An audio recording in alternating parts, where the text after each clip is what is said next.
जय माता दी। आप सभी को नवरात्रि की हार्दिक शुभकामनाएं। आज से नवरात्रि प्रारंभ हो चुकी है। तो ये नवरात्रि की जो 9 दिन होते हैं ये एक नारी के जीवन के 9 विभिन्न अवस्थाओं को दर्शाते हैं। तो आइए आज समझते हैं कि वो 9 विभिन्न अवस्थाएं क्या होती है। सबसे पहले आती है शैलपुत्री।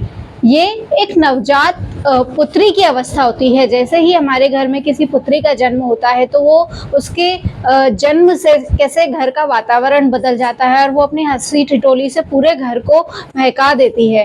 तो जो पुत्री का जन्म होता है उसके गुरुकुल तक जाने तक, उसकी शिक्षा प्रारंभ होने तक के बीच की जो अवस्था होती है वो होती है शैलपुत्री अवस्था। दूसरी अवस्था होती है ब्रह्मचारिणी की, जिसमें एक नारी अपनी शिक्षा ग्रहण करती है। शिक्षा से मतलब यहाँ पर सिर्फ अगर हम आज की लैंग्वेज में बात करें तो एकेडमिक्स नहीं, यहाँ पर हर तरह का लर्निंग वो लेती है, चाहे वो घर का खाना बनाना हो, घर का काम काज हो, एकेडमिक्स हो, या उसको कुछ स्पोर्ट्स सीखना हो, या किसी भी तरह का कुछ भी चीज़ सीखनी हो, तो वो कंप्लीट शिक्षा वो इस अवस्था में, ब्रह्मचारिणी अवस्था में ग्रहण करती है।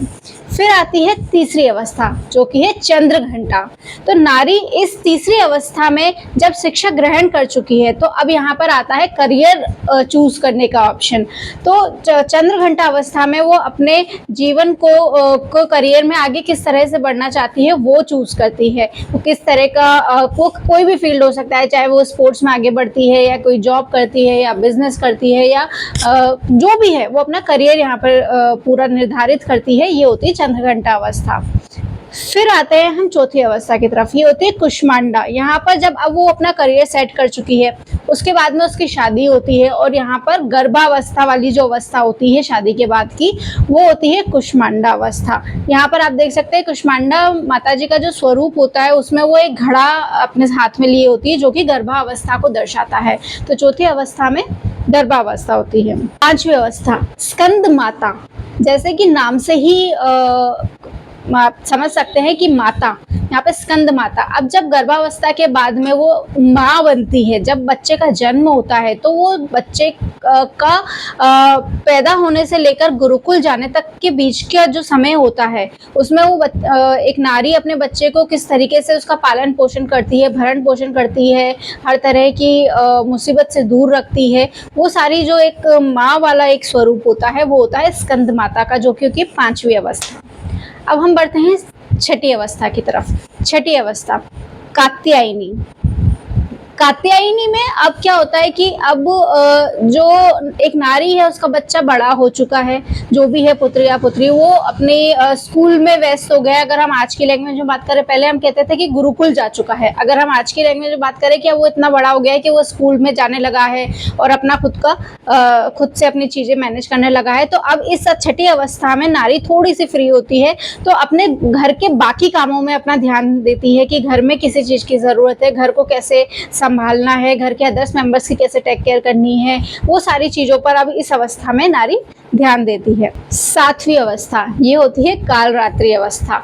ये होती है जब नारी अपने सबसे ज्यादा विभत्स रूप में होती है। जब नारी के ऊपर कोई मुसीबत आती है या उसे किसी भी चीज से खुद को या खुद के परिवार को या समाज की रक्षा करनी होती है और वो अपने बिल्कुल एक वो जिसे कहते हैं चामुंडा माँ वाले रूप में होती है, विभत्स रूप में, कि वो अपने अधिकार को बचाने के लिए, परिवार को, समाज की रक्षा के लिए बिल्कुल विभत्स रूप धारण करती है, वो होती है कालरात्रि वाली अवस्था। इसके बाद में आती है आठवीं अवस्था।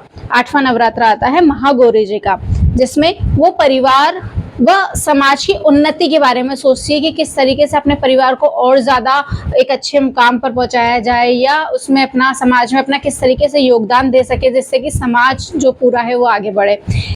जो आखिरी नवरात्रा है, जो 9वीं अवस्था होती है, वो होती है सिद्धिदात्री। अब जब वो बचपन से लेकर अभी तक 8 अवस्थाओं से गुजर चुकी है, वो पूरा अपना शिक्षा ग्रहण कर चुकी है, अनुभव ले चुकी है, सब कुछ कर चुकी है, तो उसके पास में इतना अनुभव आ जाता है कि अब उसको सब सिद्धियां प्राप्त हो चुकी है, सब वो अपने अच्छे बुरे सब अवस्थाओं से गुजरते हुए सब सीख चुकी है। तो यहाँ पर वो अब दूसरों को सलाह देने के लिए तैयार होती है। अब वो अपने से जो छोटे लोग हैं या जो दूसरे लोग हैं उनको अगर किसी काम में ज़रूरत पड़ती है तो यहाँ पर उससे सलाह लेने के लिए नारी से दूसरे लोग आते हैं, या वो अपनी सलाह दे सकती है, अनुभव शेयर कर सकती है, जिससे कि दूसरे को अपनी जीवन जीने में मदद हो सके। तो ये थी 9 नवरात्राओं की 9 जो देवी जी की अवस्था होती है या जो एक नारी के जीवन की अवस्था होती है, वो ये 9 नवरात्रि दर्शाती है। जितनी भी